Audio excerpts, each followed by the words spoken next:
Dijital bağımlılık, teknoloji bağımlılığı. Peki teknoloji bağımlılığı nedir? İlk başta bunu açıklayarak başlayalım. Bilgisayar, internet, video oyunları, mobil cihazların aşırı kullanımıyla beraber kişide zararlı etkiler oluşuyor ve dürtü kontrol bozukluğu da diyebiliyoruz bu duruma. Kişi teknoloji bağımlılığıyla beraber gerçek hayattan ve yakınlarından uzak kalarak birçok psikolojik sorunla da karşı karşıya kalabiliyor. Dijital oyun, alışveriş, ondan sonra sosyal medyalarda çok vakit geçirmeyle beraber kişide depresyon belirtileri gösterilebilirken suçluluk duygusu da çok aktif olabiliyor. Ekrana ve bilgisayar ekranına, telefon ekranına bağlı olan kişi vaktinin birçok kısmını ekran karşısında geçiriyor. Ve bu kişi ne oluyor? Zamanı idare edemediği için sorumluluklarından kaçınıyor ve zamanı hiçbir şeye yetmiyor. Aynı zamanda böyle olunca da arkadaş çevresinden, ailesinden, en sevdiği kişilerinden uzak kalmış oluyor. Yani kişi hem zamanını iyi yönetemiyor, hem sürekli bir şeyleri erteliyor, sorumluluklardan kaçınıyor, yakın arkadaşlarını kaybediyor ve böylece ne oluyor? Kişi yalnız kalıyor, yalnızlaşıyor, ailenin içinde de yalnızlaşıyor ve kendini oldukça kimsesiz hissediyor ve kişi kısır döngüye girmiş oluyor. Kişide fiziksel belirtiler de ortaya çıkıyor. Ne gibi fiziksel belirtiler? Baş, boyun, sırt ağrıları, insomnia yani uykusuzluk, yeme bozuklukları yani belki çok yiyip obeziteye kadar yol açıyor.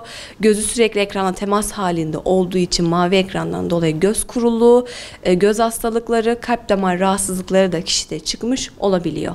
Kişide bir de psikolojik ve ruhsal sorunlar çıkıyor. Peki bunlar neler? Az önce bahsettiğim gibi depresyon, anksiyete, kaygı bozukluğu, uyku bozukluğu çıkabiliyor. Aynı zamanda kişide suçluluk duygusu sürekli oluşuyor. Bir şeyleri erteleme huyu ortaya çıkabiliyor. Çevreden kopup yalnızlaşma ve öfke kontrol bozukluğu da çıkabiliyor. Önlem amaçlı bu kişi ne yapmalı? Birinci adımımız kabullenme. Durumunu kabul etmeli.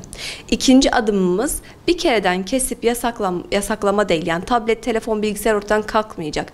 Azar azar, yavaş yavaş azaltması gerekiyor. Üçüncü adımımız bu kişinin duygusunun farkına varması lazım. Neyi ben örtbas etmek için buna yöneliyorum? Hangi duygumdan kaçınıyorum? Daha sonrasında bunu keşfettikten sonra sosyal aktiviteler ve hobiler ekleyebilir.